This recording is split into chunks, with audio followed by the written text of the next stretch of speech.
Hi Darloves, it's me Darla and welcome back to my channel. And if you're new here, don't forget to like, share, subscribe, and hit the notification bell to keep you updated to my vlogs or my uploads. So for today's video Darloves, sa mga gustong pumunta dyan sa Boracay or mga nagbabalak pumunta sa Boracay, I will share kung paano kunin ang mga requirements papuntang Boracay and kung ano ba yung mga requirements na yun. Kung yun ang gusto nyong alamin, just keep on watching.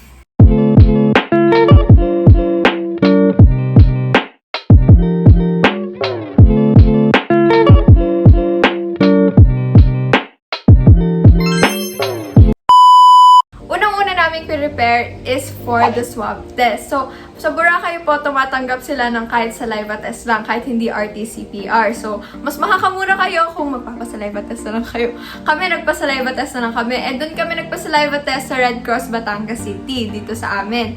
Tapos, para mas ma-prioritize sila kayo at para mas mabilis, magpa-online booking na kayo. Lagay ko yung link ng online booking ng Red Cross sa baba, sa description. Pwede nyo click na lang yon and then i-fill up nyo yung link para mas madali. And then, susunod, bago kayo mag-fill up ng online booking, may kailangan pa kayong fill upan, which is the C19. At doon yung makukuha yung code na hihingin sa inyo ng Red Cross pag nagpa-saliva test na kayo or nagpa-RT PCR. So, very important yung form na yon. Kaya, ilalagay ko rin siya sa description, yung link tong form na kailangan yung fill upan bago kayo mag-online booking. Pero pwede rin namang mag-online booking kayo bago nyo fill upan or fill upan nyo muna yan bago kayo mag-online booking. Kayo bahala kung anong gusto nyo unahin. Basta importante, ma-fill upan nyo yung dalawang yon. After ko ma-fill upan yung dalawang yon, kailangan nyo mag-prepare ng isang valid ID kasi kailangan nyo siyang picturean and then kailangan din ng number ng valid ID na yon para maipasa nyo na yung form.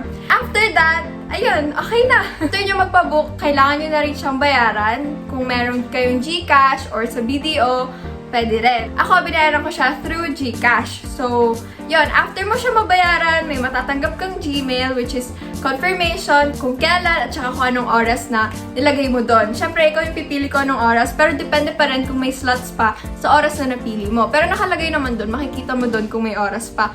Sana meron pa. Sana all may oras. So yun, after nyo mag-fill up yung dalawang forms na yun, maghihintay lang kayo ng Gmail and pag dumating yung Gmail ng confirmation, hintayin nyo na lang yung date kung kailan kayo nagpa-schedule. Tapos, ang mga kailangan nyo gawin pagka papunta na kayo or before kayo magpa-swab test is nakalagay na rin naman doon sa website nila. Pero sasabihin ko na rin para alam nyo na agad. So first, kailangan nyo mag-fasting. Yun, kailangan nyo mag-fasting for 30 minutes. Walang kain, walang inom ng tubig. 30 minutes lang. Tapos, 15 minutes before your schedule, dapat nasa Red Cross na kayo. Kung doon man kayo magpapaswab test. Kasi ito mga sinasabi ko is, yun yung mga hinihingi ng Red Cross. Yun yung kanilang mga regulations. Tama ba? Regulations? Basta yun. Yun yung mga patakaran nila doon. So, 15 minutes before your scheduled time, kailangan nandun ka na. And, girls, bawal mag-lip tint. So, bawal mahaluan ng kahit ano laway nyo bago kayo magpa-saliva test. Hindi ko alam kung sa RT-PCR ay bawal ding mag-lip tint. Pero doon sa mga magpapa-saliva test dyan, bawal mag-lip tint. After na lang. Yun lang naman. Wala naman ibang kailangan requirements pa. Halos yun lang rin naman yung important reminders nila bago kayo magpa-saliva test. And, ayun, wag muna kayong lumabas na lumabas bago kayo magpa-saliva test para safe and sure. Kasi medyo nakakakaba habang wala pa yung results. And ayun, nakuha namin yung saliva test namin within the day. Medyo nag-aalala ko kasi sabi nila 24 to 72 hours pa namin bago makuha. Eh, ang hirap kasi kailangan pa ng QR code. Ano ba yung QR code? Mamaya, i-discuss ko yun. Nag-aalala ko kasi baka ma-hassle kami sa pagpaprocess kasi ang daming kailangan pagpupuntang Boracay. Tapos, hindi naman agad dumarating. Sabi ng mga tao dun sa group namin sa Boracay Tours. So guys, meron nga palang group which is the Boracay Tours. Ilalagay ko rin yung link down below. Makakuha kayo dun ng updates about the weather ng Boracay. Makikita na dun yung mga nag-o-offer ng kung ano-ano, kagaya ng seafood paluto, tour guides, mga water activities, naka-post doon. Kaya guys, kung pupunta kayo Boracay, suggest ko na sumali kayo sa group ng Boracay Tours para madami kayong updates and makita nyo rin kung anong mga ina-offer ng iba't ibang tour guides and iba't ibang hotel, yon na mga promo and everything like that doon sa Boracay. Ayun, nakikita ko sa group na nahihirapan yung mga tao sa pagpaprocess ng kanilang QR code kaya medyo nag-aalala ko kung dadating pa is 24 to 72 hours. Pero nakuha namin siya within the day. Kaya thank you so much, Andala. Shoutout sa'yo. Ayun, nakuha namin siya within the day kasi sinabi namin na magta-travel kami. And tinatanong naman nila doon kung kailan. Kaya it's important, guys, pag di nila tanong, mas sabihin nyo na. Sabihin nyo na doon sa After nyo magpasa ng form, kasi may papafill up pa ng Red Cross sa inyo, bago nila kayo bigyan ng saliva tube. Saliva tube ba tawag doon? Basta, tube siya na doon nyo pupunuin yung saliva nyo. Bago nila kayo bigyan nun, may fill upan kayo. Tapos, after nyo yung fill upan, papakita nyo rin yung valid ID nyo. Kaya pag pumunta kayo doon, make sure to bring your valid ID. After nyo i-fill up yung form, bigyan nila kayo ng saliva tube. Yung saliva tube na yun, guys, sobrang hirap niya punuin. Ako yung pinakahuli na nakapuno ng saliva tube sa amin tatlo, ni Mama, ni Russell at ako. Ako talaga yung pinakahuli kasi the struggle is real, guys. Grabe. Kasi wala kayo inom ng tubig, wala kang kain. Parang, ewan ko ba kung bakit wala akong laway nung araw na yun. Siguro kung nakita ko si Crush medyo. Pero yun, guys, mag-ipon-ipon na kayo ng laway nyo bago kayo magpa-saliva test. And ayun, good luck sa inyo kung may isipan nyo magpa-saliva test. And hopefully magkaroon rin kayo ng negative results. Sinabi namin na magta-travel kami, sinabi namin kung anong date, and within the day, nakuha na namin yung saliva test results namin. Thank God. Mabilis lang namin siya nakuha, and mabilis ko lang rin na-process. So, papakita ko sa inyo yung konting mga clips ng pagkuha namin ng saliva test. So, yun, kinakabahan ako. Ayun, good luck sa amin, guys. Sana maging negative kami lahat. Pray na lang. Yun. Hindi nalaglag yung phone. Ano ba si Mama? Fresh naman. Fresh na fresh. Friend, how do you feel right now? Kinakabahan siya. Ikaw, how do you feel right now? Ikaw. Wala na silang masabi. Ikaw ang tatanungin ko. Anong nararamdaman mo sa mga lilipas na panahon na kasama kayo? Iba pala. Anchi lang siya. Kinakabahan. Ako nakabahan pa yan? Nagliptin po yan, hinugasan na. Bawal daw magliptin. Ay, hindi ako nagliptin. Abot-abot lang ng labi ko. Guys, on the way na kami, papunta kami sa Red Cross. Tignan niyo naman guys ang kanyang arranges. Iba na talaga. Original yan guys. Hindi ka. Hindi pala. Shopee, ayan guys. Guys, dito na kami sa may Red Cross. Yeah.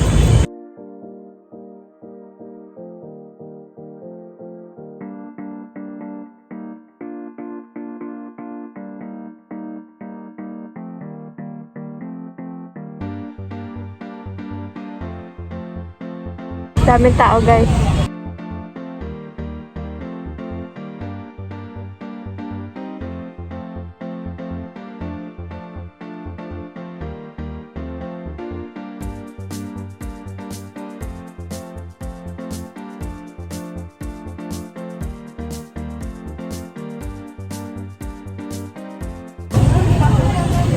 So, kailangan natin tumpunin, guys, hanggang dito sa taas ng barcode. So, ayan, madami-daming laway ito. So, yun na nga, guys. Yun na yung pagkuha namin ng saliva test. Konting clips lang yun kasi syempre parang nakakadiri naman ko yung papakita ko pa sa inyo yung laway ko, diba? Pero yun, guys. I'm very thankful naman ako nung nakuha namin yung results kasi parang ang sarap pala sa feeling na makitang boom, negative. Wala kang COVID-19. So, yun. Parang happy lang sa feeling kasi kahit layas ako ng layas, safe pa rin.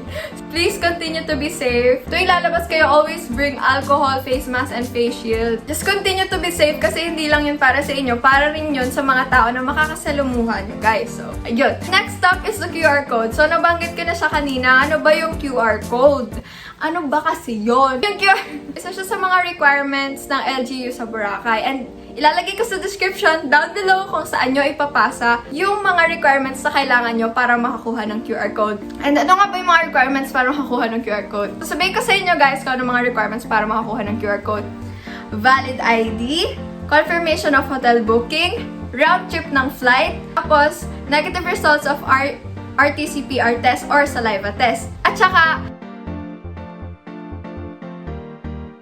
na kailangan nyo rin para makakuha kayo ng QR code. So, ipaprovide ko sa baba sa description yung mga links na kailangan yung fill upan and kung saan nyo ipapasa yung mga finill upan yung yon and yung mga requirements na yon para makakuha na kayo ng QR code kasi very important siya guys. Sa airport pa lang, yun agad yung tinitignan nila bago kayo pumasok and hindi kayo makakapasok sa airport nang wala yun. Ganun siya ka-importante guys. Sana all, diba? Sana naging QR code na lang ako para naging importante.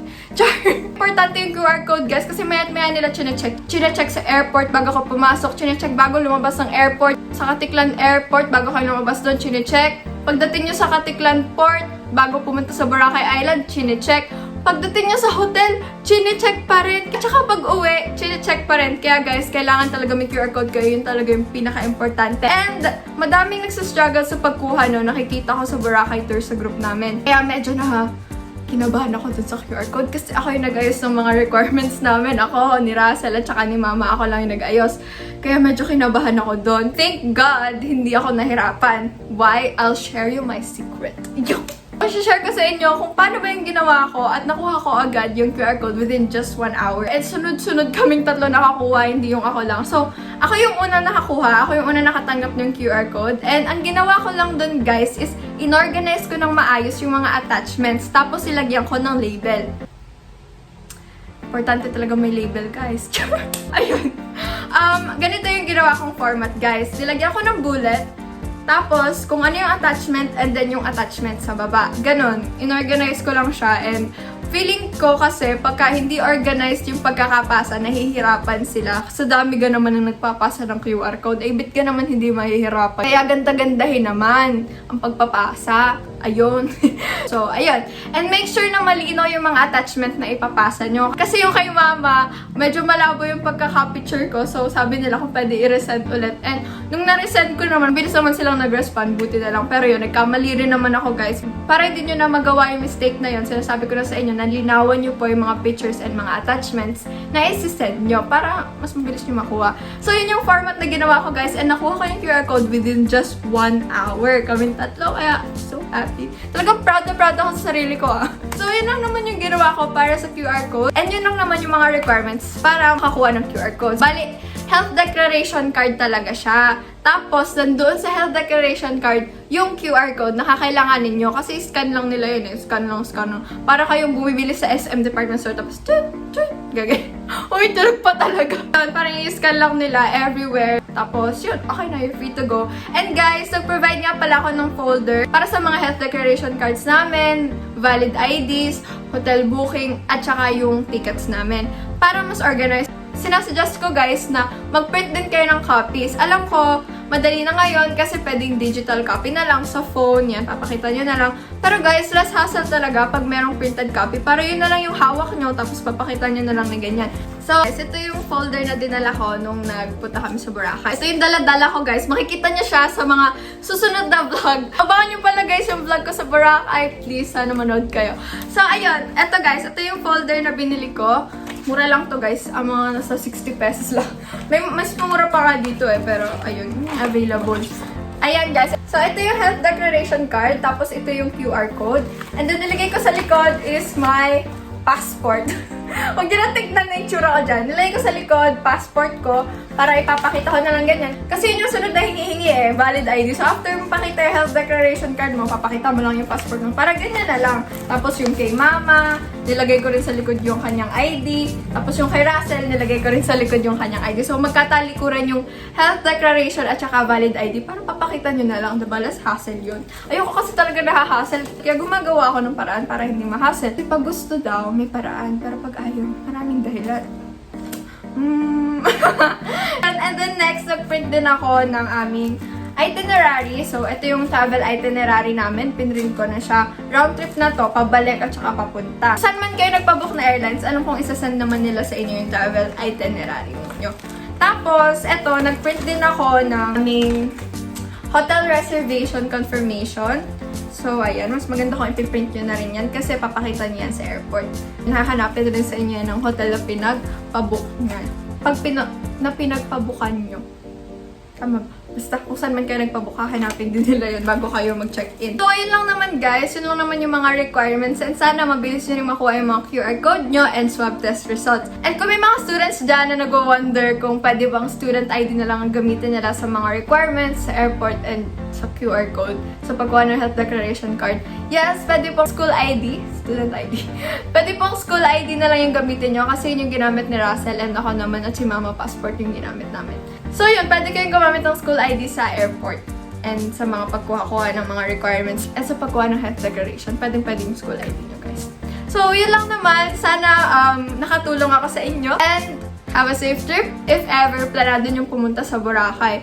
Kasi guys, maganda talaga. Maganda talaga ang Boracay. Hindi ko alam kung anong I'm very speechless. Sobrang ganda ng beach, para kang nasa swimming pool sa sobrang linaw ng tubig, promise. Yun lang, sana nakatulong ko guys, and have a safe trip if ever plan nyo na pumunta sa Boracay. Kaya, ayun, please guys, supportahan nyo ako. Stay tuned for my upcoming videos doon sa Boracay if ever nag-iisip pa kayo or hindi pa kayo convinced pumuntang Boracay. Let me convince you and pakita sa inyo kung gaano kaganda talaga ang Boracay at kung gaano ka worth it siya.